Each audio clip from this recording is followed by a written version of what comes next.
Assalamualaikum warahmatullahi wabarakatuh. Selamat datang di media pembelajaran pendidikan agama Islam. Kali ini kita akan menjelaskan materi bab yang ketujuh untuk pendidikan agama Islam dengan judul Alam Semesta sebagai Tanda Kekuasaan Allah Subhanahu wa Ta'ala. Mengawali materi ini, kita akan membahas dan membaca Quran Surat Al-Anbiya ayat yang ke-30 dan kandungannya. Oke, kita akan dengarkan lantunan ayat Quran Surat Al-Anbiya ayat ke-30. أولم ير الذين كفروا أن السماوات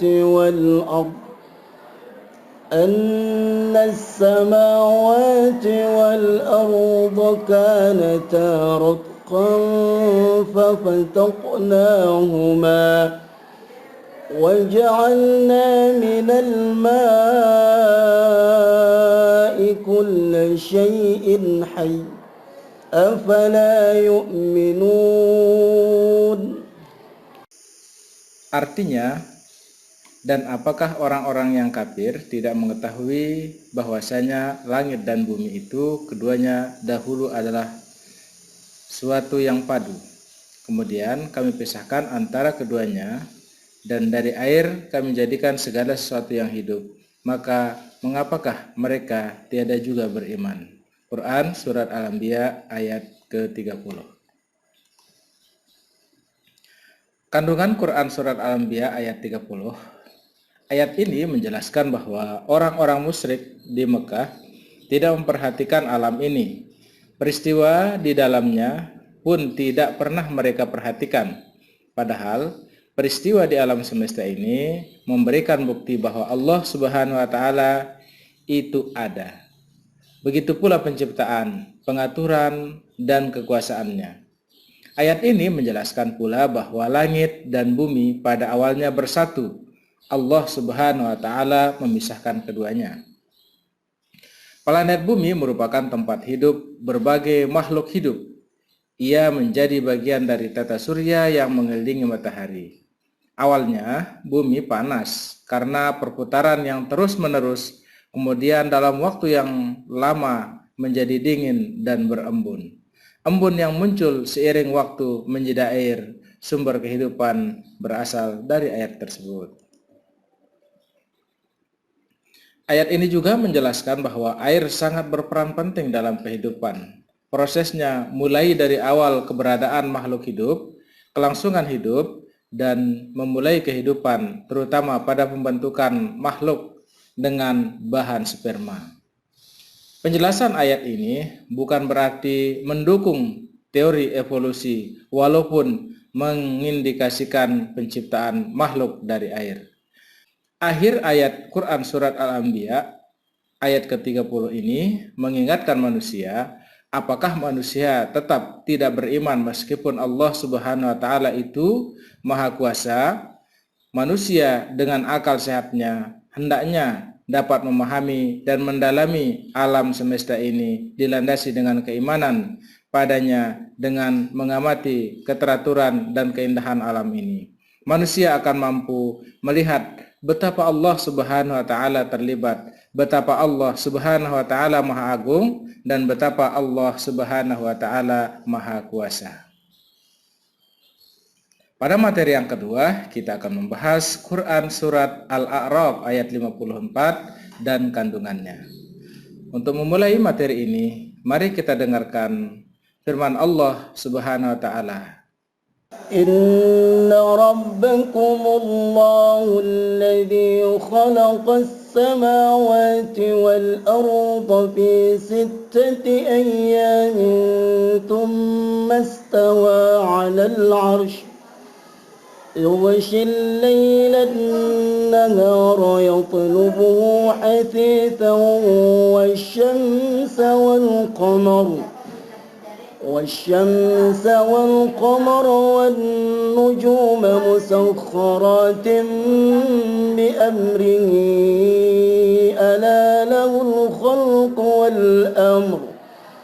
Tabarakallahu Rabbul Alamin.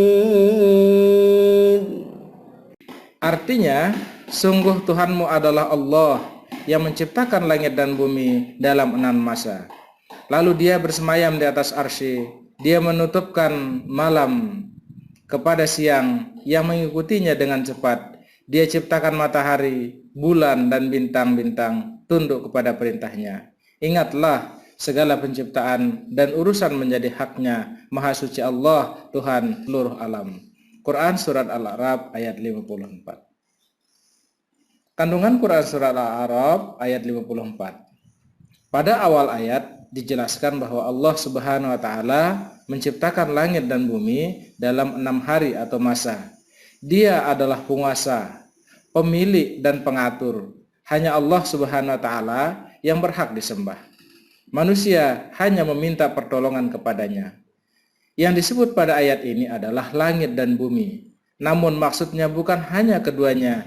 Yang dimaksud adalah semua yang ada pada semesta ini. Bumi adalah semua alam yang ada di bawahnya. Sementara langit adalah semua alam yang ada di atas.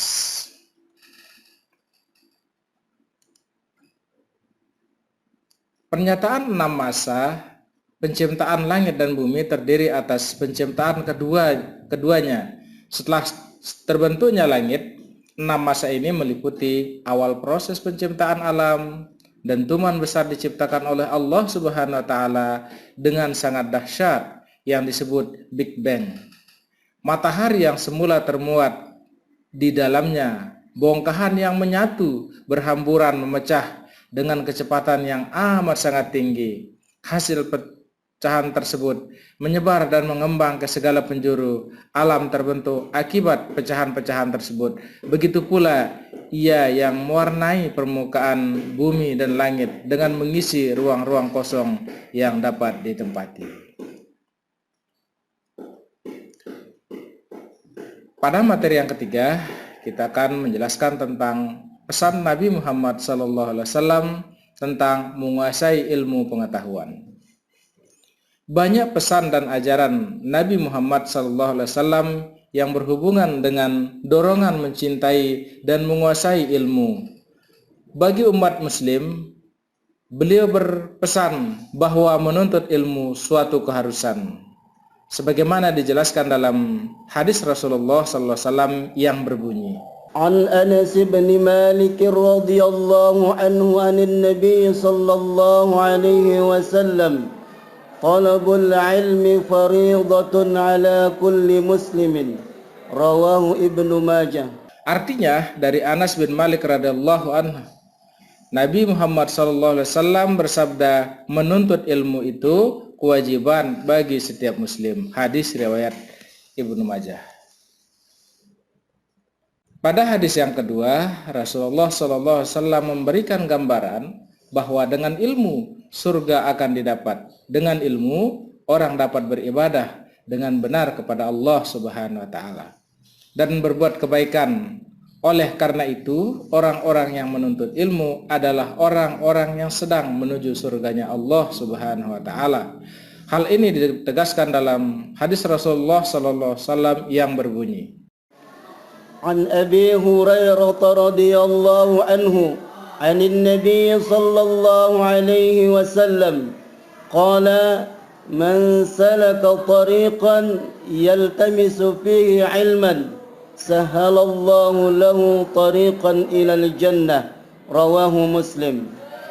Artinya dari Abu Hurairah radhiyallahu anhu, dari Nabi SAW, beliau bersabda, barang siapa yang menempuh suatu jalan untuk menuntut ilmu, Allah Subhanahu wa Ta'ala akan memudahkan baginya jalan ke surga. Hadis riwayat Muslim. Pada hadis yang ketiga, ilmu merupakan sinar bagi kehidupan umat manusia yang mendorong berbuat baik di jalannya. Ilmu menjadi ladang amal atau pahala, juga menyebabkan seseorang mudah masuk ke dalam surganya.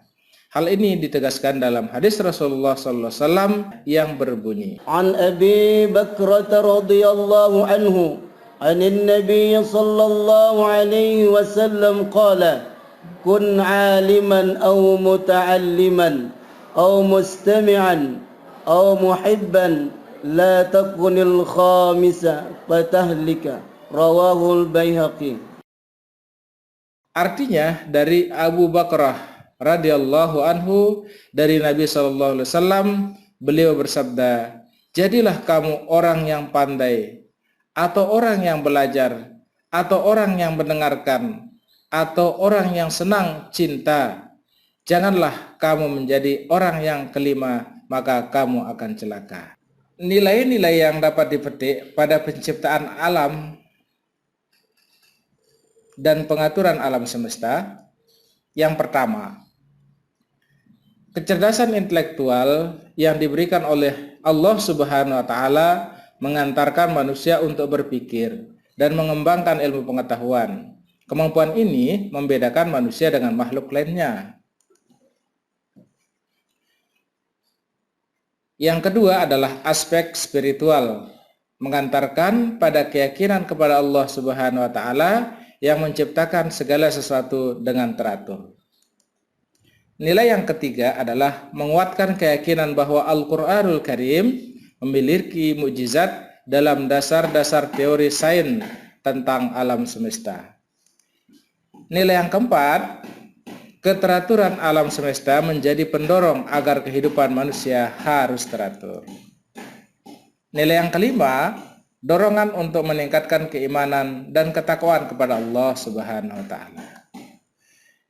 Nilai-nilai yang keenam adalah merawat dan menjaga lingkungan sebagai bagian tak terpisahkan dari ketakwaan. Nilai yang ketujuh, mendorong manusia untuk bersyukur atas seluruh apa yang diciptakan olehnya. Yang kedelapan, mendorong manusia untuk cinta tanah air. Yang kesembilan, manusia terdorong untuk memecahkan permasalahan yang terjadi di lingkungan sekaligus menjadi keutamaan bagi dirinya. Dan nilai yang terakhir adalah keteraturan alam semesta mendorong manusia untuk mengelola lingkungan dengan berkelanjutan. Demikianlah pemaparan materi tentang alam semesta untuk bab yang ke-6 Pendidikan Agama Islam kelas 7. Sekian dan terima kasih. Wassalamualaikum warahmatullahi wabarakatuh.